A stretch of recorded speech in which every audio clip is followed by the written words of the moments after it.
Hello friends, welcome to Mo vlogs. আজ আমরা দেখব কিভাবে 2 মিনিটসের মধ্যে বাড়িতে সহজেই আমরা মালপোয়া বানিয়ে নিতে পারবো। রাইস ফ্লোর হলো এর জন্য মেন ইনগ্রিডিয়েন্ট, যেটা আপনারা সহজেই আপনাদের নিয়ার বাই যে কোনো গ্রোসারি স্টোর থেকে নিয়ে নিতে পারবেন। আমি এখানে রাইস ফ্লোর কিনিনি, আমি এখানে আতপ চাল নিয়েছি এবং আতপ চালটা 2-3 ঘন্টা ভিজিয়ে রাখার পর মিক্সিতে পেস্ট করে নিয়েছি। আপনারা চাইলে এরকমভাবেও করতে পারেন অথবা ডিরেক্ট মার্কেট থেকে রাইস ফ্লোর নিয়ে নিতে পারেন। চলো এরপর প্রসেস দেখে নেওয়া যাক। আমি যে আতপ চালে যে পেস্টটা করে নিয়েছিলাম সেটা নিয়ে নিয়েছি একটা বোলে। এরপর আমি এতে সুগার অ্যাড করে নিচ্ছি। আমরা যেহেতু 100 গ্রামসের মতো রাইস ফ্লোর নিয়েছিলাম, সেই জন্য এতে 1 টেবিল স্পুন মতো হুইট ফ্লোর অর্থাৎ আটা নিয়ে নিচ্ছি।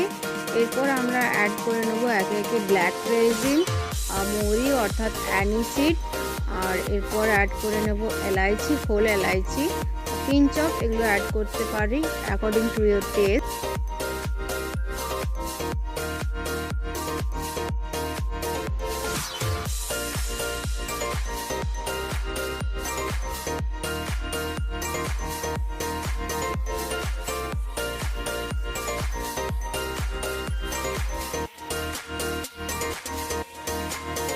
এরপর এতে আমি হাফ কাপ মতো মিল্ক অথবা দুধ অ্যাড করে নিচ্ছি, এলাচ অ্যাড করে নিচ্ছি, আর অ্যাড করে নেব হচ্ছে সুজি অর্থাৎ শ্যামলিনা 1 টেবিল স্পুনের মতো।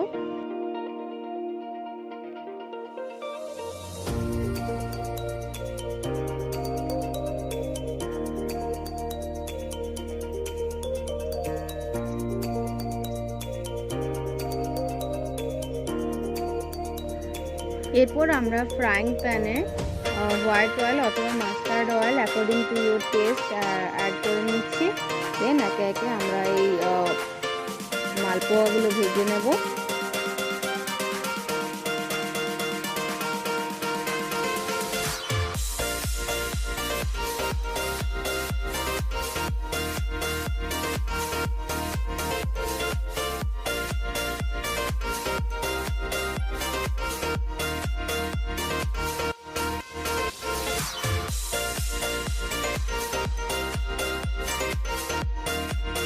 তো দেখুন মালপোয়ার এই ব্যাটারটা তেলে দেওয়ার সাথে সাথে কীভাবে ফ্লাফি হয়ে উঠছে।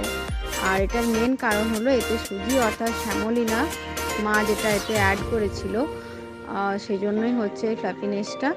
আর আপনারা সুগার এতে চাইলে আরও বাড়াতে পারেন। আমার এখানে সুগার খুব কম দেওয়া হয়েছে, কারণ আমাদের বাড়িতে সুগার ইনটেক খুব কম করে। তো আপনারা বাড়িতে আমার মায়ের এই রেসিপিটা ট্রাই করে অবশ্যই জানাবেন কীরকম লাগলো। আর 2 মিনিটসের এই মালপোয়া রেসিপিটা রিভিউ আমাকে অবশ্যই কমেন্টসে আপনারা জানাতে ভুলবেন না। See you friends.